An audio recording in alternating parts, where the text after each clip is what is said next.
күзаллавымча хәзерге бүгенге көндә менә 30-нчы татар яшьләре көннәренә килгән егетләр, кызлар арасында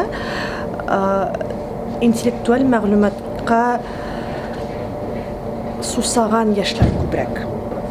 Алар чын мәгънәсендә ниндидер тарихи кызыклы фактлар, мәсәлән, татар телен саклау буенча өр-яңа ниндидер проектлар, мөмкинлекләр аларны күбрәк кызыксындыра. Һәм алар булдыра алган хәтле заманга аларны яраклаштырып, үз төбәкләрендә тормышка ашырып килә. Бу бик кызык һәм уникаль күренеш. Һәрбер төбәк үзендә барыбер ниндидер актив булдыра, балалар белән эшли, яшьләр белән эшли.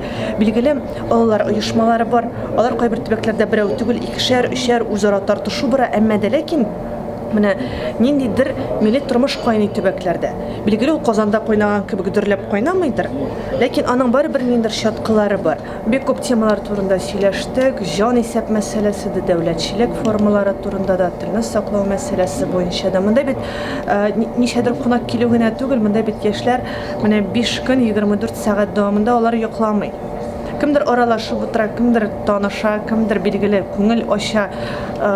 Монда төрле яшьләр бар һәм беләсезме, иң мөһиме миңа калса, аларның менә шушы бергәлекне тою, милли бергәлекне тою. Ягъни алар милләт алдында нинди проблемалар торуын аңлап, аларны шишәргә тырыша үзләренчә, яшьләрчә, заманча итеп, ничек күрүләренә карап. Рус телле булып та татар булып сакланып калып була дигән сүзләр ишетә башлады.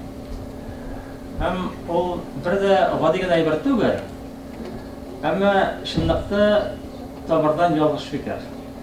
Менә мин сезгә ике мисал нигезендә күрсәтәм хәзер. Беренчесе мондай. Татарларның революция кадәр булган үзләренең дини фәлсәфәләре һәм дини фәлсәфәләре һәм ислам нигезләрен һәм гомуми исламны белү дәрәҗәсе буенча татарлар ислам дөньясында беренче урынга чыккан халык булганнар. Ягъни әйдәп баручы. Андый дәрәҗәдәге дини фәлсәфә башка халыкларда җитешмәгән булган. Ләкин революция үткәннән соң татарларда фәлсәфә бетте. Ни өчен? Миңа моны татар галимнәренең берсе аңлатты, Мирза Махмутов. Ул бездә мәгариф министры булган шәхес, академик иде.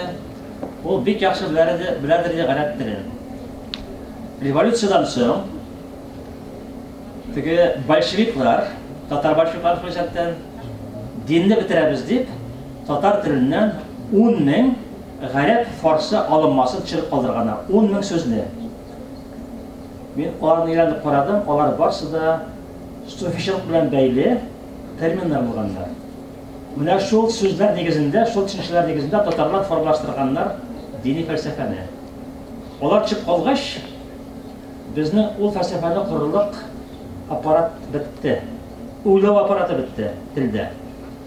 Шуннан соң без автоматик рәвештә күчтек марксизм философиясына. Инде бүген аңладык, марксистик философия эшкә ярамый. Яңасын тудыру өчен әле безнең аппарат юк, тел аппараты. Һәм без фикерләү дәрәҗәсендә түбәнгә төштек. Яңадан күтәреләсе бар. Телсез фикерләр булмый. Яисә фикерләргә туры киләчәк безгә башка халыклар телендә. Шактый кызыклы ситуация менә бу милләтләр белән Россиядә. Өстән ниндидер саннар төшә, өстән ниндидер характеристикалар төшә. Менә бу милләтне шулай бүлеп карарга кирәк.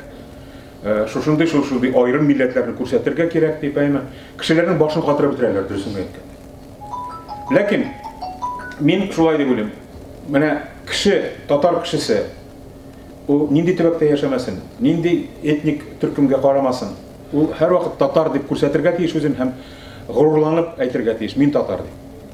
Теге әллә нинди читтән килгән, өстән төшкән, әллә нинди провокацияларга бирешмичә, матур иттереп безнең милләтебезнең, безнең татарның бердәмлеген саклап калырга кирәк дип саныйм.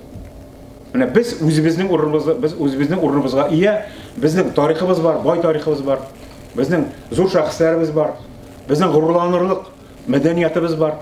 Шуңа күрә менә сез шул хисне үзегездә сакласагыз, һәм шушы җан исәпкә әзерләнгән вакытта, һәм җан исәп уздырган вакытта аны җиткерә алсагыз, иптәшләрегезгә һәм туганнарыгызга, үз ишләрегезгә, Ең әһмиятлесе шул булыр. Без бер халык, без бердәм халык. Без бер кем дә кимсетергә тиеш түгел. Син әллә нинди төркемгә карайсың, син Мишар, син Крашин, син әллә кем дип әйм. Без бер халык. Син татарча, бездә менә шундый бер җүнсез гадәт бар, син татарча белмисең дип хурлый башлыйлар.